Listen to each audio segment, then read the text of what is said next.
नमस्कार दोस्तों, स्वागत है आपका प्रतियोगिता हाउस यूट्यूब चैनल में। और जैसा कि आप सभी लोग जानते हैं, हम लोग कर रहे हैं एनसीईआरटी ज्योग्राफी क्लास 6th और इस सीरीज में ये हमारा 8th लेक्चर है। दोस्तों, ये हमारा 8th लेक्चर है और ये लास्ट लेक्चर भी है इस सीरीज का।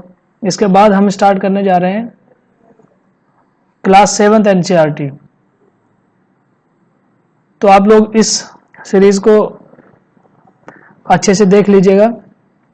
क्लास 6th एनसीईआरटी हम लोग आज फिनिश कर देंगे। इसके बाद हम स्टार्ट करेंगे class 7th NCERT.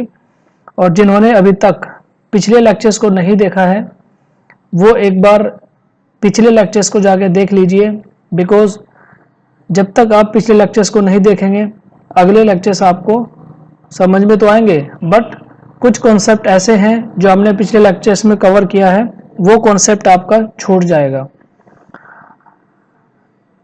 Class 6th NCERT में 8 चैप्टर थे जो आज हम फिनिश कर देंगे। उसके बाद हम स्टार्ट करेंगे class 7th NCERT. Class 7th के एनसीईआरटी में 9 चैप्टर हैं और उसके भी हम 9 लेक्चर में उस बुक को फिनिश करेंगे। आज हम पढ़ने जा रहे हैं chapter 8 India, climate, vegetation and wild life. यानी इंडिया में किस तरह का क्लाइमेट है, वहाँ की वेजिटेशन कैसी है, यानी वनस्पति किस प्रकार की पाई जाती है इंडिया के अंदर, और वाइल्ड लाइफ और वन्य जीवन किस प्रकार का इंडिया के अंदर, ये हम इस चैप्टर में कवर करेंगे। ये चैप्टर थोड़ा अन्य चैप्टर से कंपैरिजन में छोटा है बट इंटरेस्टिंग और बहुत ही इंपॉर्टेंट चैप्टर है। चलिए हम लोग स्टार्ट करते हैं। देखिए, बचपन से आप लोग सुनते आ रहे होंगे वेदर यानी मौसम, कि आज का मौसम कैसा है, और एक आता है आपका क्लाइमेट, ऋतु। तो वेदर और क्लाइमेट में क्या डिफरेंस है ये यहाँ पे मैं आपको समझा देता हूँ। देखिए, जो हमारा डे टू डे या घंटे के हिसाब से, प्रतिदिन के हिसाब से जो मौसम बदलता है, धूप, गर्मी, हवा, वर्षा, बादल, ये आवर्स यानी घंटों के हिसाब से प्रतिदिन चेंज होते रहते हैं। तो प्रतिदिन या घंटों के हिसाब से चेंज होने वाले इस तरह के जो परिवर्तन हैं मौसम में, हमारे जो मौसम है उसमें इस तरह के जो परिवर्तन होते हैं उनको हम कहते हैं वेदर। आपने न्यूज चैनल्स में सुना भी होगा वेदर फोरकास्ट। आज का वेदर फोरकास्ट क्या रहेगा, आज बारिश होगी या फिर आज धूप निकलेगी या फिर आज बादल रहेंगे या आज बहुत तेज हवा चलेगी। इस तरह की जानकारी आप वेदर फोरकास्ट में न्यूज चैनल्स पे अक्सर देखते सुनते होंगे। तो इसी को कहते हैं वेदर, यानी दिन प्रतिदिन का मौसम का हाल वेदर कहलाता है। इसके ठीक विपरीत, जब ये वेदर काफ़ी लंबे समय तक चलता है, जैसे गर्मी है तो बहुत लंबे समय तक, यानी 1 महीना, 2 महीना, 3 महीना, 4 महीना, तो जब एक जैसा वेदर काफ़ी लंबे समय तक इन एन एवरेज टाइम बना रहता है तो उस लंबी समयावधि को, उस वेदर की, यानी एक जैसे वेदर की लंबी समयावधि को हम कहते हैं क्लाइमेट। एग्जाम्पल के साथ हम लोग समझ लेते हैं। वेदर अभी मैंने आपको समझाया, जैसे डे टू डे एक्टिविटी में हम लोग देखते हैं कि आज का जो वेदर है या आज का जो मौसम है वो कैसा रहेगा, क्लाउडी रहेगा मान लो, ठीक है, यानी बादल रहेंगे। या फिर नेक्स्ट डे पे हम जैसे बोलते हैं कि आज बहुत तेज हवा चलेगी या तूफान आएगा। तो इस तरह का जो मौसम का हाल है उसको तो हम कहते हैं वेदर, मौसम। लेकिन अगर मान लो कई महीनों तक गर्मी का मौसम है,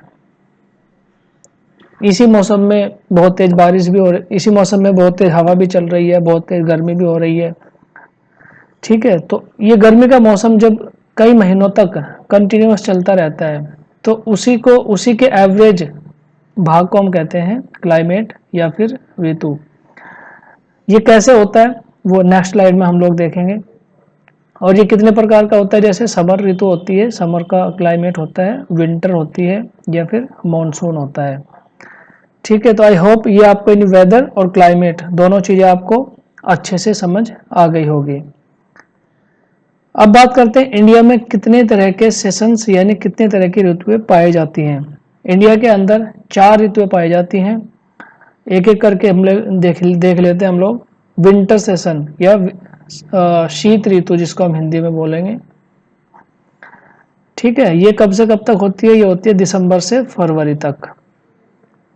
समर ऋतु यानी ग्रीष्म ऋतु या गर्मी का जो मौसम होता है उसको हम कहते हैं ग्रीष्म ऋतु। और ग्रीष्म ऋतु कब से कब तक चलती है? मार्च टू मई। उसके बाद आता है मॉनसून यानी बरसात का जो मौसम होता है वो कब से कब तक चलता है? जून टू सितंबर। उसके बाद आता है ऑटम, इसको हम बोलते हैं शरद ऋतु। शरद ऋतु इसको हम हिंदी में बोलते हैं, या पतझड़ भी हम इसको बोल देते हैं। ये कब से कब तक होता है? ये होता है अक्टूबर टू नवंबर। दोस्तों, अगर ये सेशंस आपको अच्छे से समझ में नहीं आ रहे हैं तो मोशंस ऑफ द अर्थ एक चैप्टर हमने इसी 6th क्लास एनसीईआरटी का एक चैप्टर है मोशंस ऑफ द अर्थ यानी पृथ्वी की गतियां। वो चैप्टर आप देख लीजिए पीछे वीडियो में जाके। उसमें आपको पृथ्वी की गतियां यानी पृथ्वी के जो रोटेशन होता है, जो रेवोल्यूशन होता है, उनसे किस तरह से मौसम चेंज होता है, वो सब उसमें अच्छे से बताया हुआ है। तो ये टाइमिंग्स आप लोग ध्यान रखिएगा, कौन सा सेशन या कौन सी जो ऋतु है वो कितने महीने की होती है और कब से कब तक चलती है। चलिए, अब मैं आपको बता देता हूं कि भारत का जो मौसम है, ये भारत की जलवायु है, वो कैसी जलवायु है। भारत की जलवायु हम बोलते हैं उष्ण कटिबंधीय मानसूनी जलवायु। ये वाली स्लाइड पे आप देखिएगा, यहाँ पे नीचे भारत एक उष्ण कटिबंधीय मानसूनी जलवायु वाला देश है। उष्ण कटिबंधीय मानसूनी जलवायु, क्योंकि हम उष्ण कटिबंधीय, हमारा जो भारत है इंडिया, वो वर्ल्ड मैप में अगर आप देखेंगे उसको ग्लोब में, तो वो कहाँ पे एग्जिस्ट करता है? उष्ण कटिबंधीय क्षेत्र में एग्जिस्ट करता है। और ये मानसूनी जलवायु क्या है?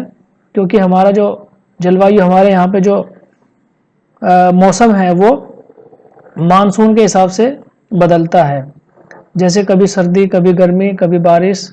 तो ये मानसूनी जलवायु इसलिए बोलते हैं क्योंकि हमारी जो जलवायु है वो 2 चीज़ों पे डिपेंड करती है। एक तो मानसून पे डिपेंड करती है और दूसरा हमारा जो इंडिया है वो ग्लोब में उष्ण कटिबंध में एग्जिस्ट करता है। ठीक है, तो हमारे यहाँ जो बरसात का मौसम होता है वो बरसात का मौसम हम उसको बोलते हैं दक्षिण पश्चिमी मानसून। यानी इंडिया के अंदर जो बारिश होती है वो दक्षिण पश्चिमी मानसून से होती है। 90% बारिश इंडिया में, 90% जो बारिश है वो कौन से मानसून से होती है? दक्षिण पश्चिमी मानसून। ये अरेबियन सी के से होते हुए आता है। देखिए, ये इंडिया है, यहाँ पे आप ये मैप में देख लीजिए, नीचे यहाँ पे पूरा इंडियन ओशन है, इधर ये बंगाल की खाड़ी है और इधर ये क्या है? अरब सागर। यहाँ पे है अरब सागर। तो अरब सागर से होकर ये दक्षिण पश्चिमी मानसून, इसको क्यों कहते हैं? क्योंकि ये दक्षिण पश्चिमी दिशा से होकर आता है, इसलिए अरब सागर से होकर आने वाला दक्षिण पश्चिमी मानसून भारत के, जब ये देखिए ये कौन सा पोर्शन है इंडिया का? ये वाला भाग यानी पश्चिमी घाट पर्वत। ठीक है, ये यहाँ पे क्या हमने पिछले चैप्टर में आपको बताया था, ये जो लाइन आप देख रहे हैं ये क्या है? पश्चिमी घाट पर्वत। तो दक्षिण पश्चिमी मानसून सबसे पहले कहाँ एंटर करता है? यहाँ पे ये स्टेट है, ये कौन सा स्टेट है? यहाँ पे ये स्टेट है, यहाँ पे केरला। तो केरला स्टेट में एंटर करता है दक्षिण पश्चिमी मानसून सबसे पहले। ठीक है, और भारत में होने वाली 90% वर्षा वो ये दक्षिण पश्चिमी मानसून से होती है। केरला में एंटर करता है दक्षिण पश्चिमी मानसून और उसके बाद धीरे धीरे ये 2 भागों में बट जाता है। दक्षिणी पश्चिमी मानसून एक अरब सागर शाखा और दक्षिणी पश्चिमी मानसून की एक ये बंगाल की खाड़ी वाली शाखा। ठीक है। तो दक्षिण पश्चिमी मानसून दो भागों में बढ़ता है, एक अरब सागर से होके इंडिया में एंटर करता है और इसकी दूसरी शाखा इधर से बंगाल की खाड़ी से होते हुए वेस्ट बंगाल हुगली नदी से होते हुए इंडिया में एंटर करती है। ये यहाँ पे वेस्ट बंगाल है और ये यहाँ पे हुगली नदी। तो दोस्तों इस प्रकार से एक मोटा मोटा ओवरव्यू आप देख लीजिए यहाँ पे, क्योंकि डिटेल में इसको यानी भारत में बारिश कैसे होती है, भारत की जलवायु कैसी है, ठीक है, ये सब चीज़ें हम नेक्स्ट जो हमारी एनसीईआरटी है उसमें डिटेल से डिस्कस करेंगे। तो अभी तक मैंने आपको बताया कि भारत में होने वाली जो 90% बारिश है वो दक्षिण पश्चिमी मानसून से होती है और दक्षिण पश्चिम मानसून की दो शाखाएं हैं, एक अरब सागर से होकर आती है और दूसरी बंगाल की खाड़ी से होकर आती है।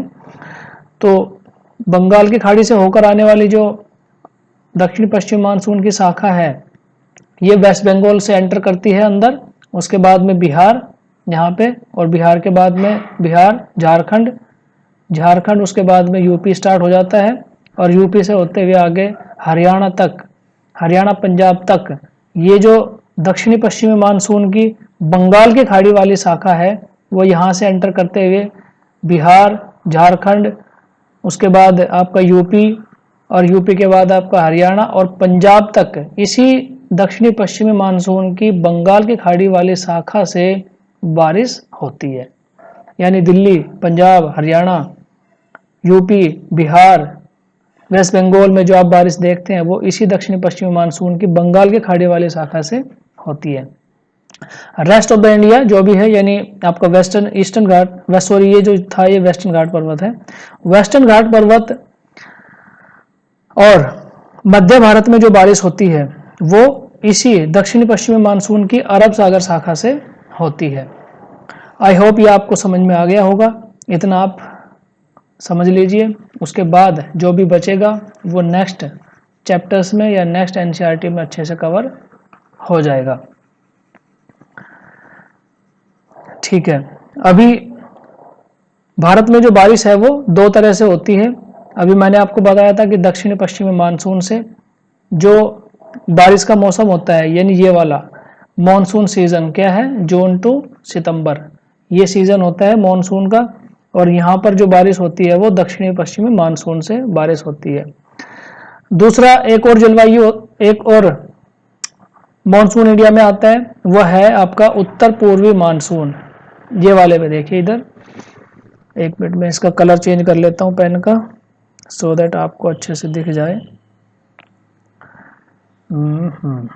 यस, तो ये उत्तर पूर्व जो मानसून है यानी सर्दी के समय में, सर्दियों के समय में भारत में जो बारिश होती है वो उत्तर भारत में जो बारिश होती है सर्दी के समय में यानी दिसंबर जनवरी के समय में उत्तर भारत में जो बारिश होती है वो होती है पश्चिमी विक्षोभ से, और उत्तर पूर्वी राज्यों में और तमिलनाडु का कोरोमंडल तट यानी ये तमिलनाडु है और ये कुछ कोरोमंडल तट है तमिलनाडु का। इसको दोबारा से मैं आपको बताता हूं कि सर्दी के मौसम में, सर्दी के समय में भारत में उत्तर पूर्वी मानसून से बारिश होती है। उत्तर पूर्वी मानसून से उत्तर पूर्वी राज्यों और तमिलनाडु के कोरोमंडल तट पर बारिश होती है, जबकि उत्तर भारत के जो राज्य हैं जैसे जम्मू कश्मीर, हिमाचल, पंजाब, हरियाणा, यूपी, उत्तर भारत के जो राज्य हैं यहाँ तक सर्दी के मौसम में जो बारिश होती है वो कहाँ किससे होती है, पश्चिमी विक्षोभ से होती है। पश्चिमी विक्षोभ क्या है दोस्तों, पश्चिमी विक्षोभ यहाँ पे आप देखिए जरा ये वाले इस पे पश्चिमी विक्षोभ क्या है। पश्चिमी विक्षोभ एक उष्ण कटिबंधीय शीतोष्ण चक्रवात है और ये कहाँ पे डेवलप होता है, ये डेवलप होता है आपका भूमध्य सागर में। भूमध्य सागर, वर्ल्ड मैप में अगर आप देखेंगे भूमध्य सागर है तो आप एक बार वर्ल्ड मैप खोलिए, वर्ल्ड मैप में आप देखिए भूमध्य सागर कहाँ पे है, वो भूमध्य सागर भी आपका कवर हो जाएगा। शीतोष्ण चक्रवात भूमध्य सागर में डेवलप होता है और भूमध्य सागर में डेवलप होने के बाद यह पूर्व की तरफ फ्लो करता है। पूर्व की तरफ फ्लो करते हुए जब ये ईरान, अफगानिस्तान और पाकिस्तान को कवर करते हुए, क्रॉस करते हुए इंडिया में एंटर करता है, यानी इधर पीछे से ही आ रहा है, ईरान को, अफगानिस्तान को और फिर पाकिस्तान को क्रॉस करते हुए जब ये इंडिया में एंटर करता है पश्चिमी विक्षोभ, तो क्या होता है, बीच में हिमालय आ जाता है। ये देखिए यहाँ पे बीच में, इंडिया के बीच में यहाँ पे हिमालय है। तो पश्चिमी विक्षोभ दो धाराओं में डिवाइड हो जाता है। एक तो इसकी एक शाखा हिमालय के उत्तर की तरफ से चली जाती है ये, और जो दूसरी शाखा है यानी इसको बोलते हैं पछुआ जेट धारा। यानी जो पश्चिमी विक्षोभ है इसकी पछुआ, यानी ये नॉर्थ वाली और ये पश्चिम वाली,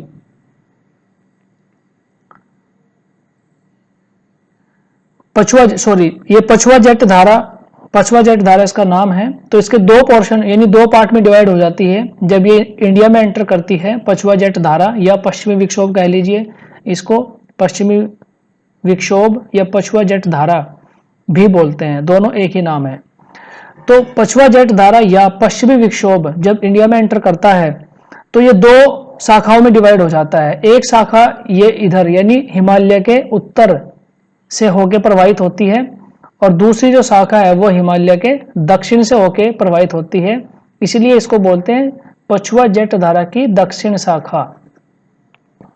अब ये जो पछुआ जेट धारा की दक्षिण शाखा है ये हमारे जो ज्यादा हाइट पे स्टेट्स हैं जैसे J&K, हिमाचल प्रदेश, उत्तराखंड, यहां पर तो सर्दी के समय में बर्फबारी होती है, सर्दी के समय में यहाँ पे होती है बर्फबारी। लेकिन जो हमारे प्लेन वाले स्टेट्स हैं जैसे पंजाब, हरियाणा, उत्तर प्रदेश, यहाँ पर इस पछुआ जेट धारा से बारिश होती है सर्दी के समय में। आई होप ये आपको समझ में आ गया होगा। अगर नहीं आया तो मैं दोबारा से आपको इसको क्लियर कर देता हूँ, इसको मैं थोड़ा सा इरेज कर देता हूँ, दोबारा आपको इसको बताता हूँ। यानी भूमध्य सागर में शीतोष्ण चक्रवात पैदा होता है। यह शीतोष्ण चक्रवात भूमध्य सागर में पैदा होकर पूर्व की तरफ प्रवाहित होता है और पूर्व की तरफ प्रवाहित होने पर जब ये ईरान, अफगानिस्तान और पाकिस्तान को क्रॉस करते हुए भारत में एंटर करता है तो ये दो शाखाओं में डिवाइड हो जाता है। एक शाखा इसकी हिमालय के पूर्व की तरफ से प्रवाहित होती है और दूसरी शाखा इसकी हिमालय के दक्षिण की तरफ से प्रवाहित होती है। दक्षिण की तरफ से प्रवाहित होने वाली शाखा को हम कहते हैं पछुआ जेट धारा की दक्षिण शाखा या पश्चिमी विक्षोभ की दक्षिणी शाखा। तो इस पश्चिमी विक्षोभ की दक्षिणी शाखा जो है ये हिमालय के जो रीजन्स हैं वहां पर, प्लस हमारे जो जम्मू कश्मीर वाला रीजन है, हिमाचल रीजन है, उत्तराखंड रीजन है, वहां पे इस पश्चिमी विक्षोभ की दक्षिण शाखा से बर्फबारी होती है। और जो हमारे प्लेन रीजन हैं जैसे पंजाब, हरियाणा या फिर यूपी, वहां पर इससे सर्दी के समय में बारिश होती है। तो ये दो चीजें मैंने आपको बताई, एक उत्तर पूर्वी मानसून और दूसरी पश्चिमी विक्षोभ। पश्चिमी विक्षोभ से किस तरह से जो हिमालय रीजन है वहां पे बर्फबारी होती है और जो प्लेन रीजन है वहां पे बारिश होती है सर्दी के समय में, और जो उत्तर पूर्वी मानसून है वहां पे उत्तर पूर्वी राज्यों में और कोरोमंडल तट पर किस तरह से बारिश प्राप्त होती है। ठीक है, आई होप ये आपको अच्छे से क्लियर हो गया होगा। इसके बाद भी अगर आपको कोई डाउट है तो आप इसको रिवाइंड करके दोबारा से वीडियो को देख सकते हैं। नेक्स्ट हम आगे चलते हैं, फैक्टर्स अफेक्टिंग द क्लाइमेट, यानी क्लाइमेट को किस तरह के जो फैक्टर्स हैं वो अफेक्ट करते हैं। जैसे जो रीजन है वो समुद्र तल से कितनी ऊंचाई पर है, एल्टीट्यूड क्या है उसका, या किस जगह पर है उपस्थित है, या फिर समुद्र से उसकी डिस्टेंस कितना है, ये सब चीजें, इन सब चीजों पे डिपेंड करता है कि उस रीजन का जो क्लाइमेट है वो कैसा होगा। जैसे कुछ क्लाइमेट या कुछ वनस्पति का यहाँ पे, वेजिटेशन मतलब वनस्पति को यहाँ पे दिखाया गया है। जैसे अगर आप बात करें डेजर्ट की, तो डेजर्ट में आप सभी ने देखा होगा या फिर कभी भी मूवीज में या फोटोज में या सुना होगा, तो वहां पे कटीली झाड़ियां पाई जाती हैं। कटीली झाड़ियां इसलिए पाई जाती है क्योंकि वहां पर बहुत ही शुष्क मौसम होता है। मौसम के अंदर या हवा के अंदर नमी बिल्कुल भी नहीं होती है, पानी नहीं होता है, तो ऐसी कंडीशन में किस तरह की वनस्पति वहां सरवाइव कर पाती है? तो वहां पे कटीली झाड़ियां सरवाइव कर पाती हैं। क्यों? उसका रीजन ये है कि जो कटीली झाड़ियां होती है उनको कम पानी की आवश्यकता होती है सरवाइव करने के लिए, इसलिए कटीली झाड़ियां शुष्क मौसम में या फिर डेजर्ट या रेगिस्तान में अपने आप को सरवाइव कर पाती हैं। दोस्तों, जितने भी रीजन हमारे इंडिया के अंदर हैं वहां पर जो वनस्पति है वो उस जगह के मौसम या उस जगह की वनस्पति जो है वो उस जगह के मौसम या वहां का जो क्लाइमेट है उसके हिसाब से डेवलप होती है। जैसे जैसे हाइट बढ़ती जाती है, जैसे ये इसको आप देख लीजिए, अल्पाइन फॉरेस्ट इनको बोलते हैं, यानी इसके अंदर ही आते हैं आपके कोणधारी वन। सो आपने सुना भी होगा कोणधारी वन। जैसे ये प्लेन एरिया, ये इस तरह से आप इंडिया का मैप बना लीजिए। तो जैसे जैसे हम हाइट पे ऊपर चढ़ते जाते हैं तो जो वनस्पति है हमारी वो उसी हिसाब से, यानी जो हमारे देश की जो वनस्पति है इंडिया के अंदर वो हाइट के हिसाब से चेंज होती जाती है। केरला में सदाबहार वन पाए जाते हैं। उसी प्रकार से हमारे नॉर्थ ईस्ट एरिया में जहाँ पे बहुत ज़्यादा बारिश होती है, मेघालय चेरापूंजी में आपने सुना ही होगा बहुत ज़्यादा बारिश होती है, वहाँ पे भी सदाबहार वन पाए जाते हैं। तो ऐसे रीजन्स जहाँ पे बहुत ज़्यादा बारिश होती है वहाँ पे सदाबहार वन पाए जाते हैं। ऐसे रीजन्स जहाँ पे बारिश बिल्कुल भी नहीं होती जैसे रेगिस्तान, वहाँ पे वहाँ पे कांटेदार झाड़ियाँ पाई जाती हैं। ऐसे रीजन्स जहाँ पे बहुत शुष्क यानी एरिड मौसम है, शुष्क मौसम है, जैसे हमारे डेक्कन प्लेटू जो हमारा इंडिया का है, यानी ये वाला पोर्शन, ये वाला पोर्शन, तो यहाँ पे बहुत ही छोटे छोटे कंटीली झाड़ियाँ प्लस बहुत ही छोटी वनस्पति पाई जाती हैं जिनको सरवाइव करने के लिए बहुत कम, क्योंकि इस वाले रीजन में बहुत कम बारिश होती है in comparison to other regions, इसलिए यहाँ पे जो वनस्पति पाई जाती है वो उसी प्रकार की वनस्पति पाई जाती है जिनको सरवाइव करने के लिए कम पानी की जरूरत पड़ती है। उसके बाद आप आगे चलते हैं। जो हमारा उत्तर भारत के मैदान है वहाँ पे कुछ पर्णपाती या पतझड़ वाले वन पाए जाते हैं, यानी जब बारिश का मौसम होता है कुछ बहुत ज़्यादा बारिश भी होती है, यानी जो हमारी शिवालिक पर्वत श्रेणी है, शिवालिक पर्वत श्रेणी के तलहटी में जो वन फॉरेस्ट पाए जाते हैं, जो वन पाए जाते हैं वो कुछ सदाबहार टाइप के वन होते हैं। और उसके नीचे अगर हम चलते जाएंगे, अगर बारिश का मौसम यानी बारिश कम प्राप्त होती है उसके नीचे वाले रीजन्स को, तो वहाँ पे पतझड़ के वन पाए जाते हैं।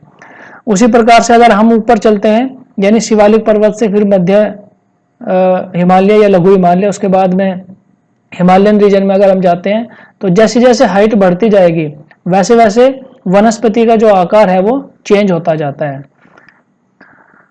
जो माउंटेन फॉरेस्ट है, ये माउंटेन फॉरेस्ट ये कहाँ ढाल वाले वनस्पति है जो ढाल पहाड़ी एरिया में पाए जाते हैं। अच्छा, इनको आप देखेंगे तो ये कोणधारी जो वन होते हैं, ये कोणधारी वन कहाँ पाए जाते हैं? जहाँ पे बहुत ज़्यादा हाइट होती है और जहाँ पे बर्फबारी होती है। ये इनका इस तरह का फॉर्मेशन क्यों बना है? क्योंकि जब बर्फ गिरती है इनके ऊपर तो बर्फ इनके ऊपर जमा ना होकर नीचे लुढ़क जाए, इसलिए ये कोण के आकार के होते हैं। अपने आप को सरवाइव करने के लिए इन्होंने इस तरह का डेवलप किया है ताकि जो बर्फ इनके ऊपर गिरती है वो यहाँ से जमा ना हो पाए और नीचे गिर जाए। उसके बाद दोस्तों, इंडिया का जो सबसे ऊपर वाला हिस्सा है यहाँ पे शुष्क मरुस्थल होता है, यानी लेह लद्दाख का ये रीजन जो है वहाँ पे शुष्क, उसको हम शुष्क मरुस्थल बोलते हैं। तो लेह लद्दाख के रीजन में आपको वनस्पति बिल्कुल भी नहीं मिलेगी, वहाँ पे आपको कोई वेजिटेशन नहीं मिलेगा, क्योंकि वहाँ पे 12 महीने यानी साल के साल भर बर्फ जमी रहती है। तो ऐसा रीजन जहाँ पे साल के साल भर बर्फबारी होती रहेगी, बर्फ जमा रहेगी, तो वहाँ पे वनस्पति का उगना, वनस्पति का डेवलप होना कठिन हो जाता है, या फिर आप ये कहें कि नामुमकिन हो जाता है। तो ऐसे रीजन में आपको कोई वनस्पति नहीं मिलेगी। अगले आने वाले चैप्टर्स में हम लोग जो फॉरेस्ट है, इंडिया का फॉरेस्ट कवर, उसको भी अलग से कवर करेंगे। ये मैं टोटल आपको बता देता हूँ। वैसे फिलहाल इंडिया का जो फॉरेस्ट कवर है, फॉरेस्ट कवर वो कितना है? 21%, यानी टोटल लैंड के 21% भाग पे फॉरेस्ट है इंडिया के। ये मैप के थ्रू आपको बताया गया है कि किस तरह से हमारा जो फॉरेस्ट कवर है वो फैला हुआ है। जैसा अभी मैं आपको बता रहा था सॉरी, ये नीचे जो आप ग्रीन ग्रीन देख रहे हैं यहाँ पे, ये देखिए इधर, ये नीचे जो ग्रीन ग्रीन देख रहे हैं ये केरला का एरिया है, मालाबार तट, जहाँ पे क्या है नीलगिरी फॉरेस्ट इनको बोलते हैं। नीलगिरी पहाड़ी यहाँ पे एक है और इसको नीलगिरी फॉरेस्ट बोलते हैं। ये क्या है, सदाबहार वन है। यहाँ पे बहुत ज़्यादा बारिश होती है और जो सूर्य की किरणें हैं वो, इतना घना जंगल यहाँ पे होता है कि सूर्य की किरणें नीचे धरती तक भी नहीं पहुँच पाती। उसी प्रकार हमारा जो नॉर्थ ईस्ट का रीजन है ये यहाँ पे देखिए, यहाँ पर भी इसी प्रकार की वनस्पति पाई जाती है।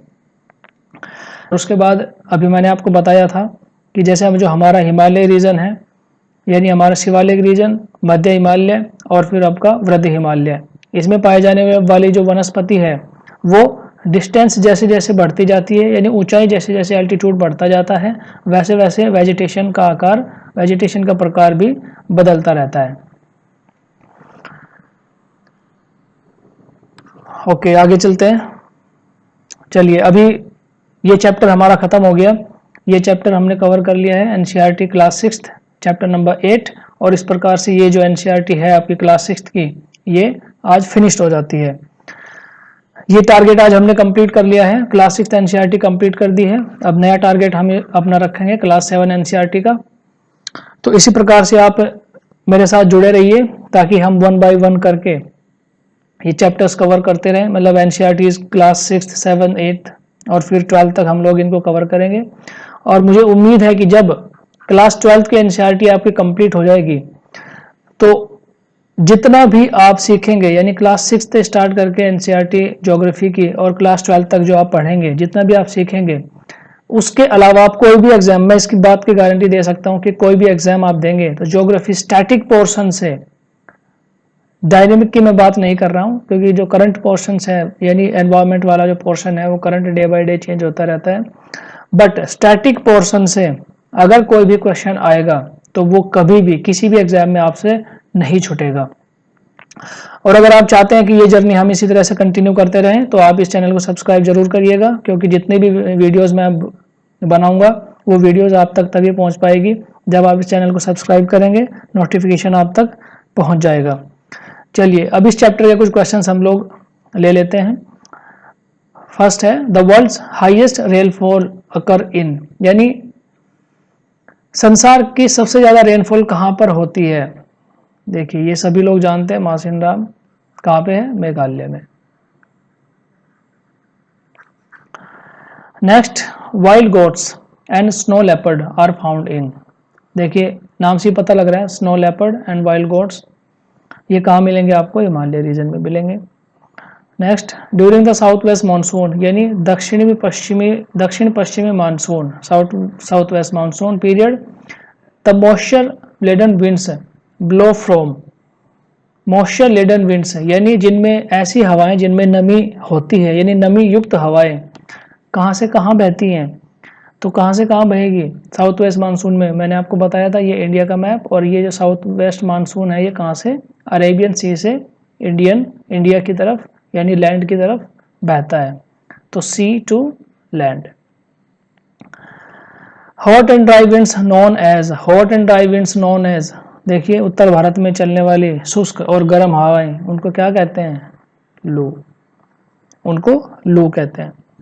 The states of Andhra Pradesh and Tamil Nadu receive a great amount of rainfall during the seasons of, the state of Andhra Pradesh, यानी आंध्र प्रदेश और तमिलनाडु में जो बारिश होती है सर्दी के समय में होती है, और वो किस मानसून से होती है, उत्तर पूर्वी मानसून, नॉर्थ ईस्ट मानसून।